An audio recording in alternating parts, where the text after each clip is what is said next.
Happy New Year, everyone. I hope the holiday season brought you yummy treats and lots of joy. Even though this past year was tricky to maneuver post-pandemic, pseudo-post, it was nice to end the year feeling thankful and hopeful, which is actually my word for this year, hope. But we'll get to that during a later episode. But all to say, Happy New Year, and I'm super excited about 2023, especially as my touring dates continue to be announced. Canada, I'm coming to see you first this year. I'll be in Quebec March the 10th and Toronto March the 11th. If you are in either place, please come join me for a beautiful night of music and mindfulness. And if you're not in Canada, that's okay. Not everyone can live there. So if you want to check to see if I'm in your neighborhood, both stateside or in Europe or United Kingdom or wherever, visit cometdownpodcast.com or chadlawson.com. I would love to see you in person, especially this year. After each show, I generally do a meet and greet afterwards. So, what better way with the world opening up for us to embrace a new year than with live music? I am so excited. I'm so excited. I am. I'm just so ready for this year to be better. Did you catch that? Notice I didn't say perfect. I didn't say I'm so ready for this year to be perfect. I said I'm so excited for this year to be better. But wait, why not perfect? Shouldn't we want things to be perfect? Chad, I'm really confused right now. I was waiting to make my New Year's resolutions from this episode as I knew you would have some ideas. Now you're telling me that you don't want us to want things to be perfect? I'm really confused. Well, let's open this box a little more. This season, this first week of this new year, rather than the list of how things are going to be perfect this year, what if we decided to not make it perfect, but instead, better? Somewhere in the back of our minds, we have this idea that this year, it's going to be perfect. Why is that? Why do we insist on seeking perfection? What if, for this year, we erased the word perfect from our vocabulary and replaced it with better? This year, I'm ready already to stop striving for perfection and just to aim to make things, including myself, better. Even though it may seem like a crazy idea at first, I think this will be the key for emotional and physical well-being in this coming year. Here's why. Better means taking more breaks. Better means enjoying quality time with friends and family. This journey of self-improvement should lead us to a path towards better health, better happiness, better relationships, better you. But every year, buried deep down in our hearts, lies this hope that this year might finally be the one, whatever that means. That this time around, things will be perfect. But perfection is like a ghost. It's elusive and impossible to catch. And there's something both inspiring and yet heartbreaking in such a quest for perfection, as all too often we set our sights and motivate ourselves to meet grand goals that, let's be honest, they can be hard to keep up with long term. Not really sustainable if you take a step back and look at it. Yes, it feels great when first launching into a project or a goal and we're ready to take it on and reach the highest heights, but sometimes that comes with a side order of defeat. We all make mistakes and slip up along the way, which that's okay. It's natural when we're reaching for something more challenging than we've reached for before. So instead of getting discouraged and hitting this mark of perfection, let's start this year. I want you to start this year with a different approach. And here's the phrase. Are you ready? Write this down. Not perfect, better. I'm going to say it again. Not perfect, better. Here, say it with me. Are you ready? This is our mantra for 2023. Not perfect, better. I'm Chad Lawson, and let's calm it down in 3, 2, 1. Humankind has been on an eternal quest for perfection, since time began. Social media can certainly confirm such a statement. We start with the best of intentions, getting up at 5 a.m. to exercise, or throwing away those well-loved packets of cigarettes, squeezing into clothes we bought a size too small with the hopes of one day they would fit perfectly. But there's just one problem.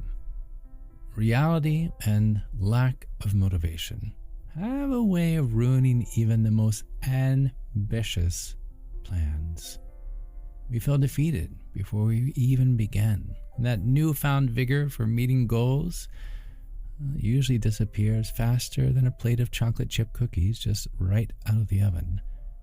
Now, knowing this doesn't mean we should give up forever, though, or throwing in the towel. It just means that sometimes we need to recalibrate why we're creating these ambitious aims to begin with. Without a deep understanding of what we're aiming for in this quote-unquote perfection, we often just end up going through motions. But when we take the time to look beneath the surface and ask ourselves why we're doing what we're doing, it helps to find a sense of purpose that allows us to better focus and achieve this betterment. Is that a word? Betterment? Here, take running a marathon, for example. If the only reason you have to run a marathon is to check it off your list, then there's not much motivational fuel there. But if you think about an ultra sense of accomplishment and feeling your best self at mile 26.2, well, what can be more of a powerful motivator? It's all about uncovering what truly moves you, rather than simply putting a fleeting idea on our scoreboard of life and hoping that we get there.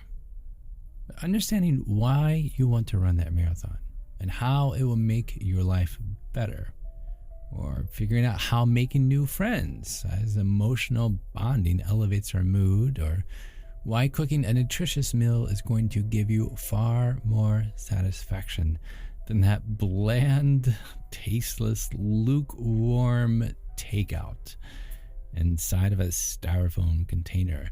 Understanding why we do the things that we do will be the motivator in trying to become better. Not perfect, better. Many of you say, you know what, I want to eat better this year. Okay, well, eating better can feel like a daunting task. It can be very overwhelming. It can be very difficult, very confusing. But if we stop for a moment, taking into account all of the potential benefits of nutritious meals, such as greater energy levels, weight management, not to mention that post-meal satisfaction that you made something and you got to eat it from your own hands, then the challenge quickly fades away. Eating well starts with making time for yourself in the kitchen and understanding why cooking a nutritious meal is going to give you far more satisfaction than that sad box of takeout.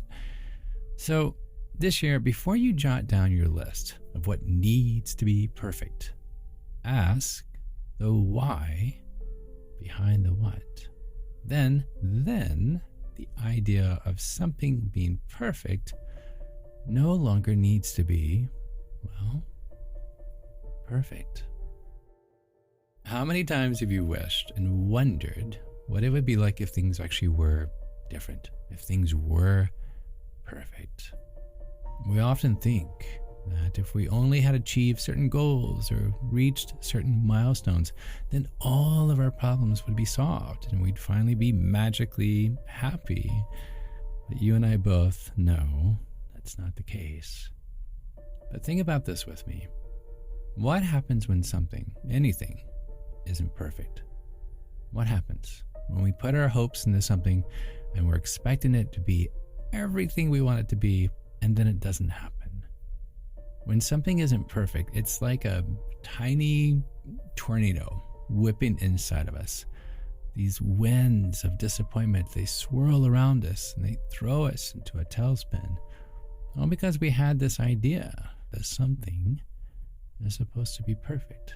That first date, the degree from the Ivy League school, life. But life doesn't work like that. Happiness is not the end game. I'm going to say that again. Happiness is not the end game. Life is meant to be a much better experience than perfection ever could offer. Even when things seem tough, we learn from challenges. We learn from obstacles. We learn, are you ready? From imperfections. We live in a world where perfectionism is often considered the way to go, which is funny when you think about it. Like where perfect is the high mark and better is second place. Why is this? It's certainly an admirable trait to strive for more. I understand that, but settling for better isn't necessarily settling at all. Striving for perfection can be this never-ending pursuit, one that often throws us into a race with no winner. Let's be completely honest. Sometimes it's worth cutting ourselves some slack and acknowledging that our best is actually good enough. There's something to be said for embracing excellence over perfection every once in a while and recognizing that our personal best, it can still have an impact beyond ourselves. But when you think about it, striving for perfect has its downfalls. For starters, it can be incredibly stressful, very time-consuming, very overwhelming, trying to achieve something that technically isn't even achievable. We're so determined to get to the end of this achievement, this end of this journey, that we miss out on all of the wonderful experiences along the way. We pay no attention to the fragrance of the roses as we run past them and search for that trophy. Visualize that in your head. We pay no attention to the fragrance of the roses as we run past them, searching for that trophy instead. Don't discount how much effort you put into your everyday and trying to become better. Don't discount it. Don't discount how much effort you put into becoming better just because you wanted to win a race that can't be defined as winnable.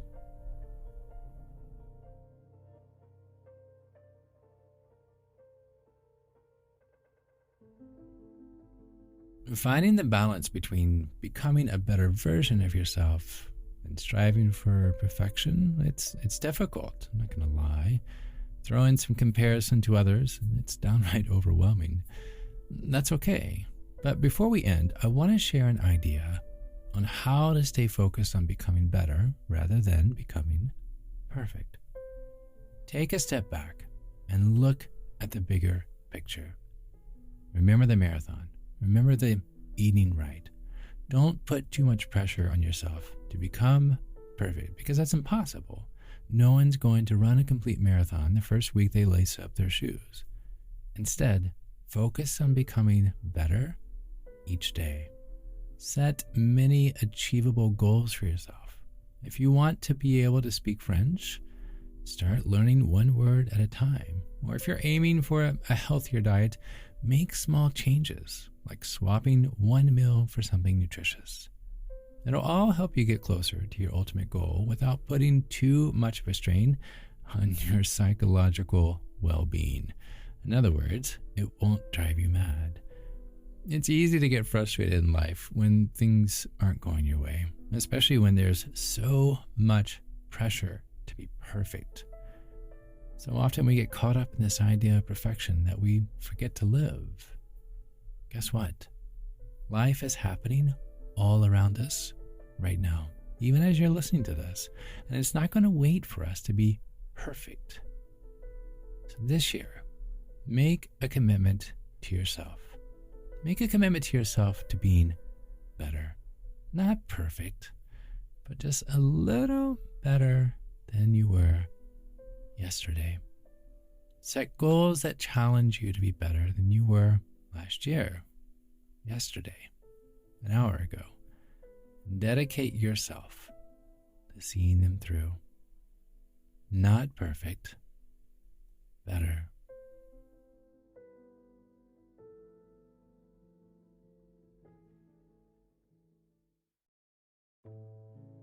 To find more episodes of Calm It Down, hear the musical playlist from today's episode, or simply wanting to know where to send chocolate chip cookies, visit calmitdownpodcast.com. You're not alone. You are not alone.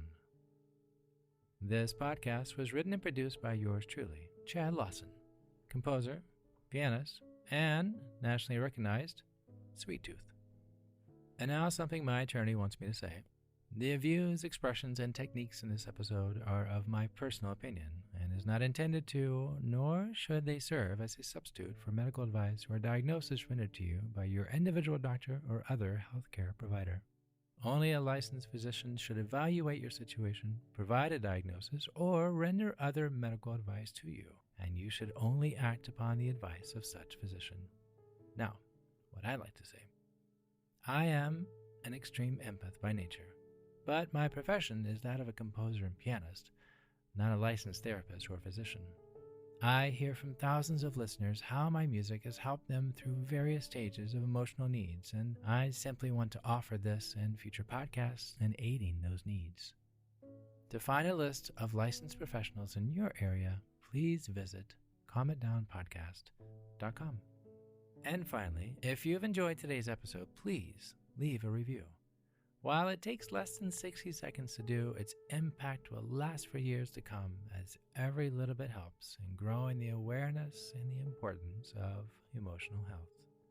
I'm Chad Lawson, and until next time, be kind to your mind. And join me next week